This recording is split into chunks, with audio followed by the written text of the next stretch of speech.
Our moderator. Okay, we'll begin taking questions. In terms of some of the materials for Dr. Sullivan that you're seeing in the trench, are you seeing these pebbly things, the round?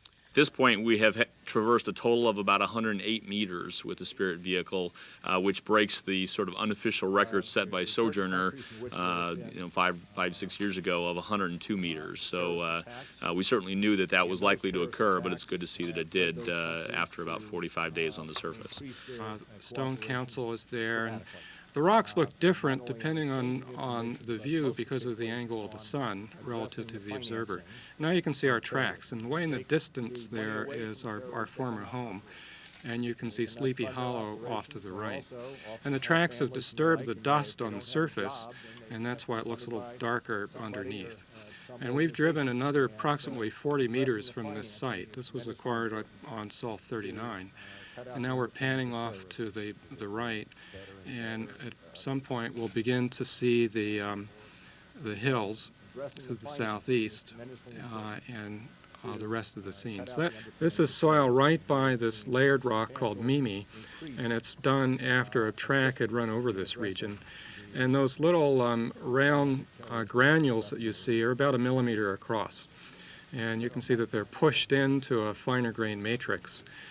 Millimeter is kind of coarse for windblown sand, but it does occur on Earth.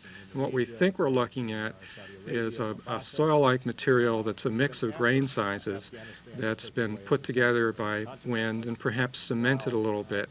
And we're awaiting the results of the Mossbauer spectrometer analyses of this region to kind of put the whole story together. We're working on. I'm sure it'll be as big of a challenge as MER has been.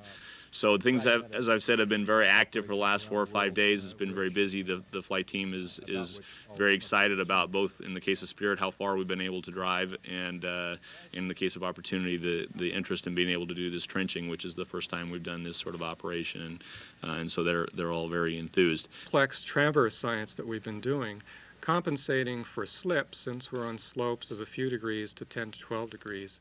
And what we've been doing is keeping at the bottom where the slopes are not so great. And complete, the closest view we have of the trench prior to the 0.2 meter backup. We ran the motors an integrated time of about 6 minutes for this sequence, and it was. I found is about 10 centimeters, but most of the deepest areas are about 9. And as this pans across, you can see while the animation is spectacular, makes it look like a canyon, it's actually a pretty small thing. We do the best we can with